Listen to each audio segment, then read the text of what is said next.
गावाकडील आलेले कार्यकर्ते यांचा ह्याच्याबद्दल लक्षात घेता आम्ही कालपासून ओपीडी चालू केलेली आहे।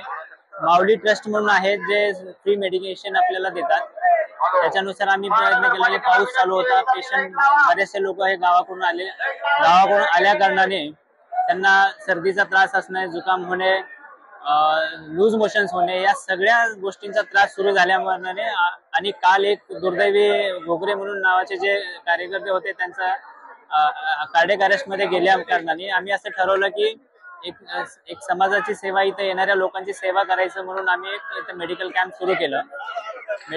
काल पण आम्ही मेडिकल सेवा साधारण 2-2.5 हजार लोकांना फ्री मेडिसिन दिले। तसंच आज पण आम्ही साधारण 2-2.5 हजार लोकांना मेडिसिन फ्री दिले।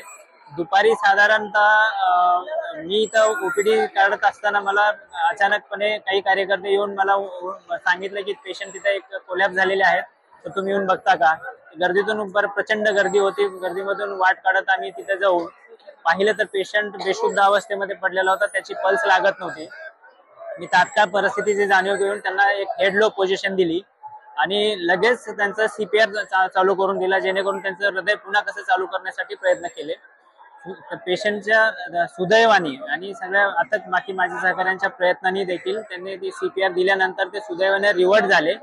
तातडीने पोलीस असतील, बाकीच्या प्रशासन पण लगेच तातडीने मदत करून अँब्युलन्सची अरेंजमेंट करले आणि पेशंटचं रिवायवल झाल्यानंतर आम्ही तातडीने रुग्णाला जवळच्या GT हॉस्पिटलमध्ये तिथं ट्रान्सफर करून दिले।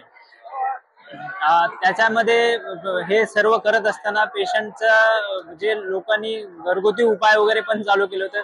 सर्वात महत्वाचा मुद्दा हा की मेडिकलच्या ज्या आम्ही CPR करत असताना देखील लोकांनी तिथे कांदे आणून हे करून त्यांचं पण त्यांच्या पद्धतीने ते त्याला रिवाईव्ह करत होते। त्यामुळे मदत होण्याची थोडीशी अडथळा येत होता, परंतु ते नंतर पोलिसांनी त्यांना थोडंसं बाजूला करून आम्हाला स्पेस दिली प्रॉपर। काही कार्यकर्त्यांनी देखील तिथे येऊन स्पेस निर्माण करून देऊन त्याच्यामध्ये आम्हाला मदत केली, त्यामुळे आम्ही CPR देऊन पेशंटला रिवाईव्ह करू शकलो आणि अशा प्रकारे त्याचा जीव वाचवण्यामध्ये सक्सेस झालो। आव्हान असं करता येईल की ते जे कॉज आहे ते तर सर्वांना माहिती आहे, पण कॉज साठी जे तुम्ही करत असताना एक तर पावसाचे दिवस आहेत, मी सर्व यांना सांगेन की एक तर शांती समाधानाने तुम्ही करून खाण्यापिण्याकडे स्वतःचे लक्ष देऊन स्वतःच्या तब्येतीची काळजी घेऊन तुम्ही आंदोलन केलं पाहिजे, जेणेकरून स्वतःचा जीव धोक्यात न घालता तुम्ही आंदोलन केलं नाही पाहिजे, जेणेकरून आंदोलनाला बाधा येईल असं।